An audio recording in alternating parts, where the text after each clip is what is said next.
من يهده الله فلا مضل له ومن يضلل فلا هادي له. أشهد أن لا إله إلا الله وحده لا شريك له وأشهد أن محمدًا عبده ورسوله أرسله الله تعالى بالهدى ودين الحق ليظهره على الدين كله وكفى بالله وكيلا. ثم الصلاة والسلام على أشرف الأنبياء وإمام المرسلين وعلى آله وصحبه ومن تبعهم بإحسان إلى يوم الدين. أما بعد، فإن أصدق الحديث كتاب الله وخير الهدي هدي محمد صلى الله عليه وسلم وشر الأمور محدثاتها وكل محدثة بدعة وكل بدعة ضلالة وكل ضلالة في النار. اللهم إنا نعوذ بك من عذاب النار. أحبة الكرام أيها الناس، أوصيكم وإياي بتقوى الله تبارك وتعالى فقد فاز المتقون. Ndugu zanguni katika imani, baada kumshukuru Allah tabaraka wa taala na kumtakia rehema na amani kiongozi wetu, nabii wetu Bwana Muhammad sallallahu alayhi wasallam, fa usikum awalan, kwanza kabisa niwahusieni ndugu zangu katika imani, wa iyaya, nami pia, katika swala zima la kumcha Allah subhanahu wa ta'ala. Ndugu zangu katika imani, kilichotukusanya hapa tunafahamu leo ni sikukuu, ni siku ya Eid al-Adha, Eid ya kuchinja. Jana tulikuwa katika ibada ya Arafa, tulikuwa kwenye funga ya Arafa. Sisi ambao Allah hatujajiwezesha bado kwenda hija, yani sheria inatutaka yani tufunge kwa ajili ya kuendana sambamba wale waliokuwa katika viwanja vya Arafa. Na walillahi alhamdu, waliokuwa wengi wamefanya hivyo, wametekeleza hii ibada ambao wameamrisha na Mola wao. Na leo ni mwezi 10 Dhulhijja, siku ya kuchinja, siku ya Eid, siku ya kufurahi. Ndio imani tumekusanyika katika viwanja hivi kwa ajili ya kutekeleza ibada ya Allah subhanahu wa ta'ala. Ndugu zangu katika imani, ama ukumbusho wangu wa leo, ili tutakapotoka hapa tukayafanyie kazi, nitawakumbusheni kuhusiana na jambo moja ambalo nimeweka kama kichwa cha habari: al-amru bijtinabi anil mubiqati min adh-dhunubi, yani amri ya kujiepusha wewe na mimi na mwingine, yani kujiepusha anil mubiqati, kutokana na madhambi yenye kuangamiza. Ndugu zangu katika imani, haya yameitwa madhambi yenye kuangamiza. Kuangamiza maana yake, yani ukiyafanya moja kati ya madhambi haya, maana yake utakuja kuangamia siku ya kiyama. Endapo utakufa bila ya kutubia, utaangamia, na kuangamia kwenyewe ni kwenda kuingia katika moto wa Jahannam siku ya kiyama. Kwa hiyo maana yake ni kwamba Muislamu asione ya kwamba haya madhambi kuacha kwake kwamba amepoteza kitu kikubwa sana, kwamba manufaa yake hayapatikani. Afadhali uyakose manufaa utakayopata duniani hapa, lakini uyapate manufaa ulioahidiwa na Allah subhanahu wa ta'ala akhera. Yani kuliko kupata manufaa madogo lakini siku ya kiyama akhera ukaenda kuingia katika moto wa Jahannam. Ndugu zangu katika imani, ruwiya ani nabii sallallahu alayhi wasallam, imepokelewa hadithi kutoka kwa mtume sallallahu alayhi wasallam min hadithi Abi Hurairah radhiyallahu anhu, hadithi ambayo imesimuliwa na Abi Hurairah, amepokea Abi Hurairah radhiyallahu anhu. Anasema Abi Hurairah, anna Rasulullah sallallahu alayhi wasallam qala, hakika ya mtume wa Allah, mjumbe wa Allah, rehma na amani ziwe juu yake, yeye amesema hivi: ijtanibu as-sab'a al-mubiqat, alhadithu maarufu. Anasema jiepusheni madhambi 7 yenye kumwangamiza mwanadamu. Yani haya madhambi 7 haya yameitwa al-mubiqat kwa sababu yanamwangamiza mwanadamu. Siku ya kiyama ataenda kuingia kwenye moto wa jahannam, tayari shaangamia hapo. Bana siji kaeleweka kwamba ukifanya madhambi basi utakuwa ni mchanga umeangamia, si utakuwa umefanyaje? Wewe utakuja kuangamia siku ya kiyama kwa kuingiza kwenye moto. Kwa hiyo ndio maana mtume akatahadharisha mapema, ijtanibu as-sab'a al-mubiqati, jiepusheni, jihadharini na madhambi 7 yenye kuangamiza.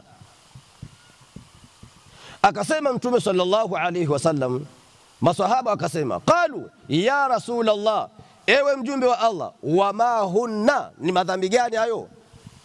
Kwa sababu maswahaba walikuwa na bidii, walikuwa na hirsi ya kuijua dini. Ndio maana mtume akikataza jambo walikuwa wanamuuliza kiundani zaidi, ili wajue wasije wakatumbukia katika hilo katazo. Na kiamrisha jambo mtume alikuwa na, yani maswahaba walikuwa nauliza ili waendelee kufanyia kazi haya ambayo ameamrisha mtume sallallahu alaihi wasallam. Wakamuuliza, madhambi gani hayo ambayo yanaweza yakamwangamiza mwanadamu? Qala, mtume sallallahu alaihi wasallam akasema, dhambi la kwanza, la mwanzo kabisa, ambalo dhambi hili akilifanya mtu linamwangamiza, ashirku billahi, ni kumshirikisha Allah subhanahu wa ta'ala. Ndio dhambi ya kwanza hiyo, ashirku billah, kumshirikisha Allah subhanahu wa ta'ala. Ndio dhambi la kwanza ambalo linamwangamiza mwanadamu, shirki. Ushirikina, ndugu zangu katika imani, tufahamu ya kwamba yuhbitu jamii al-a'mali, yanaporomosha matendo yote aliyefanya mtu. Hata kama alikuwa ameenda hija, amesaidia masikini dunia mzima, kafanya mambo ya kheri yote, lakini madamu amejitumbukiza kwenye ushirikina, yanaharibu matendo yote mpaka utubie, na ukitubia ndo naanza tena upya. Kwa hiyo maana hii dhambi inaangamiza. Lakini tufahamu ya kwamba shirki yukhriju sahibahu min almilla, inamtoa mtu kwenye Uislamu, yakunu kafiran, anakuwa kafiri, hata atatupa mpaka atubie, arudi kwa Mola wake, atamke shahada, ushirikina. Lakini shirki yukhallidu sahibahu minan nar, iwapo hata tubia mshirikina, yanataka motoni milele. Kwa hiyo ndo maana hii shirki ni dhambi kubwa, alafu ni dhambi yenye kumwangamiza mtu. Hakuna kiumbe yote aliyeumbwa na Allah anayesema mimi naweza kuvumilia adhabu ya Allah. Hayupo. Hata siku hayupo na hawezi akawepo. Kwa hiyo hili dhambi tujitahidi kwa kadiri ya uwezo wetu kwa kuomba Allah subhanahu wa ta'ala ili kuepukana na hii dhambi ya ushirikina. Ndugu zangu katika imani, qala al-allama Muhammad Salih al-Uthaymeen, Uthaymeen anasema kuhusiana na hili tatizo, anasema qaddamahu shirki, Mtume sallallahu alayhi wasallam ametanguliza hili dhambi ya shirki, yani ashirku billahi, ametanguliza shirki. Anasema li annahu a'dhamul mubiqati, kwa sababu dhambi hili ni dhambi ambalo inaangamiza mno, ushirikina. Ndio imani tukasema anaharibu matendo yote, alafu ni dhambi ambalo linaangamiza sana kuliko madhambi mengine yote, yani al-ishraku billah, kumshirikisha Allah subhanahu wa ta'ala. Na akasema fa inna a'dhama adh-dhunubi, na hiyo shirki ni moja kati ya madhambi makubwa mno, ushirikina, kumshirikisha Allah subhanahu wa ta'ala. Na tukisema shirki inafahamika, yani ushirikina unafahamika, walikuwa wengi wanafahamu shiriki. Kuna shiriki ndogo na vile vile kuna shiriki kubwa. Hii shiriki kubwa hii ambayo tunaizungumzia hapa inafahamika kwa wote, ya kwamba ukimwabudu asiyekuwa Allah, hiyo ni shiriki kubwa na enda kutoa kabisa kwenye Uislamu. Ukiabudu masanamu ni shiriki kubwa na inamuondoa mtu katika Uislamu. Mtu akiaenda kuomba makaburi au waliyezikwa, tayari ni shiriki kubwa na inawatoa kabisa katika Uislamu. Kwa hiyo wa huwa min a'dhami dhunubi, hii ni dhambi kubwa mno ushirikina. Sasa na shiriki yenyewe antaja'ala lillahi nida, ni kumfanya Allah subhanahu wa ta'ala anamshirika, ya kwamba ukaona kuna Allah wa kuabudiwa na kuna kitu kingine ambacho kinafaa vile vile kinastahili kuabudiwa. Hii ni shiriki. Ndio maana yani Luqman alimwambia mtoto wake, alimuhusia mtoto wake akimwambia, ya bunayya, ewe kitoto changu, la tushiriki billah, usimshirikishe Allah, kwa sababu inna shirka la dhulmun adhim, kwani ushirikina ni dhambi kubwa sana, ni dhulma kubwa mno. Kwa hiyo maana yake shirki imeitwa kuwa ni dhulma kwa sababu unachukua haki ya Allah subhanahu wa ta'ala unampa kiumbe ambaye hastahiki.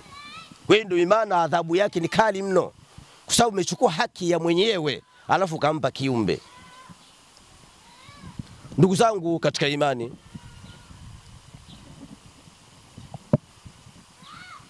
wa huwa khalaqaka, hali ya kuwa Allah ndiye aliyekuumba.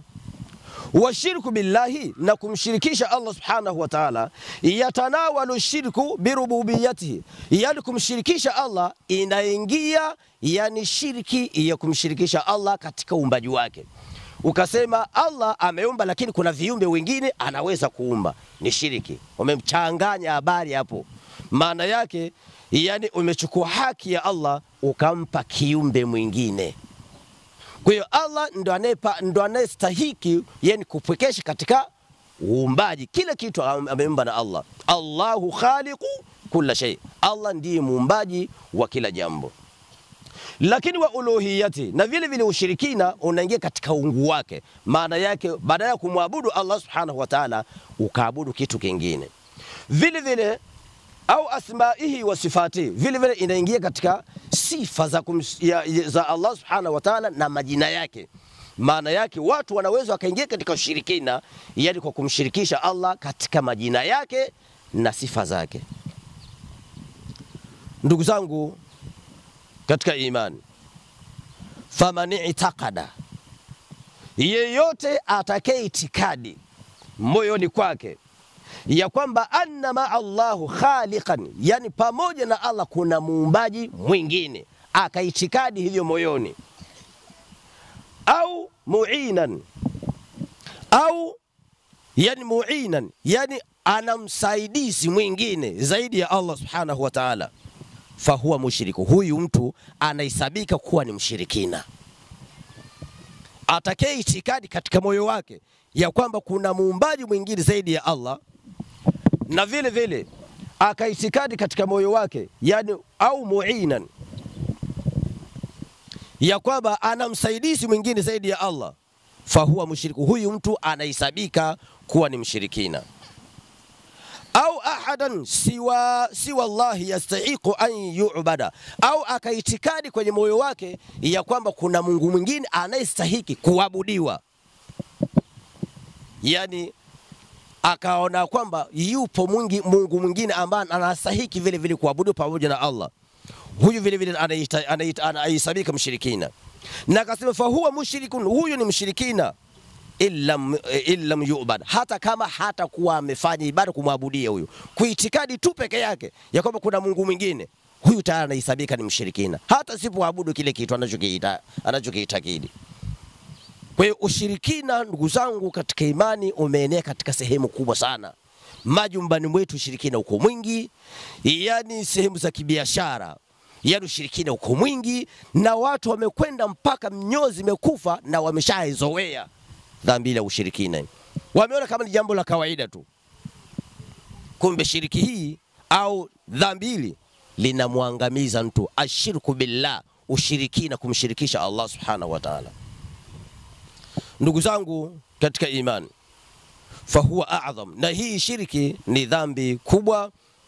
Na akasema Sheikh Uthaymeen ya kwamba inna Allaha, ya Allah, akatoa dalili kwamba Allah subhanahu wa ta'ala anasema inna Allaha la yaghfiru an yushraka bihi. Allah subhanahu wa ta'ala hamsamehi yule ambaye anamshirikisha yeye. Yani Allah hasamehe dhambi ya ushirikina, lakini wayaghfiru ma duna dhalika liman yasha. Allah yuko tayari kumsamehe mja wake ambaye anafanya dhambi kinyume tofauti na ushirikina, lakini liman yasha, kwa yule anayemtaka. Kwa hiyo katika sisi hakuna anayejua kwamba Allah atanisamehe mimi, hakuna anayefahamu. Kwa hiyo kikubwa zaidi ni kujiepusha na kuachana na habari za ushirikina, habari zake si ndogo. Kwa hiyo Allah hayuko tayari kumsamehe mtu wa aina hii. Lakini akasema tena innahu, hakika mambo yalivyo, man yushriki billahi, atakayemshirikisha Allah subhanahu wa ta'ala, faqad harrama Allahu alayhi aljanna, na kwa hakika amemharamishia Allah pepo, wa ma'awahu an-nar, na makazi yake itakuwa ni motoni, wa mali dhalimina min ansar, na hawatawapata madhalimu wa kuwanusuru kule motoni. Kwa maana yake huyu mshirikina pepo ni haramu kwake kuingia. Kwa jambo ambalo Allah subhanahu anaharamisha mpaka pepo, sio jambo dogo, ni jambo kubwa. Dhambi la ushirikina ni dhambi kubwa, pamoja kwamba dhambi mengine yapo makubwa, lakini dhambi ya ushirikina inaongoza, yani kwa ukuu, kwa sababu matendo yote yanaharibu na inamuingiza mtu wake ni motoni milele moja kwa moja. Ushahidi huo, innahu man yushriki billah, atakimshirikisha Allah subhanahu wa ta'ala, faqad harrama Allahu alayhi aljanna, amemharamishia pepo, lakini wa ma'awahu an-nar, na amemwandalia makazi yake ni motoni, wa mali dhalimina min ansar. Ndugu zangu katika imani, fa usikum bitaqwallahi tabaraka wa ta'ala, na wasieni katika kumcha Allah subhanahu wa ta'ala. Dhambi lingine wasihru, uchawi, vile vile ni dhambi kubwa, na mchawi hukumu yake akithibitika tu darbahu bisayfi, ni kupigwa tu upanga basi. Kwa ni dhambi kubwa ambalo linaangamiza, yani asihiru, uchawi. La kwanza ushirikina, la pili uchawi, yani watu wanakuwa wachawi hasa. Kwa hiyo hawalali usiku kuroga majumbani mwa watu, kuharibia biashara zao, kuwasababishia watu wasimwabudu Allah subhanahu inavyotakiwa, kwa sababu mtu anauma ataswalije? Kwa hiyo ushirikina ni dhambi moja kubwa mno, ikiwepo pamoja na uchawi. Uchawi ni dhambi kubwa. Waqatlu nafsi, na kuiua nafsi, allati harrama Allahu illa bilhaqi, nafsi ambayo imeharamishwa na Allah kuuliwa isipokuwa kwa haki yake maalumu. Kwa hiyo mtu akimuua mtu bila kosa yote, kwa hiyo ni dhambi kubwa ambalo linaangamiza. Dhambi lingine wa akilu riba, na kula riba. Riba, kwenda kukopa mikopo ya riba. Kukopa hakukatazwi, nenda kakopi milioni moja mathalani, urudishi milioni moja hiyo, wala hamna shida. Kakopa unachokitaka urudishi kile kile, lakini ikizidi hapo, chochote kile kikizidi, hata kama ni kidogo, hiyo inaitwa riba. Unaingia katika madhambi makubwa, na dhambi hili linaangamiza. Na wote sisi tunafahamu madhara ya riba, ya kwamba mlaji riba au mchukuaji riba hawezi akaendelea, lazima Allah amporomoshe tu. Siku zenyewe zote tunasikia minada ya kuuzwa majumba. Majumba ya watu yanauzwa, watu wanapita wanadhalilika, hali ya kuwa walikuwa na sehemu ya kujistiri. Lakini sababu nini? Riba ni haramu, ni madhambi makubwa. Tuacheni ndugu zangu katika imani. Dhambi lingine wa akilu mali liyatim, na kula mali ya watoto yatima. Yani watoto yatima wanadhulumiwa sana mali zao, wakisha kufa wazazi wao au mzazi wake akisha kufa tu, basi watu wanaingilia kati, mali za watoto yatima wanadhulumiwa. Dhambi kubwa hilo, alafu ni dhambi yenye kuangamiza. Wapewe mali zao wenyewe.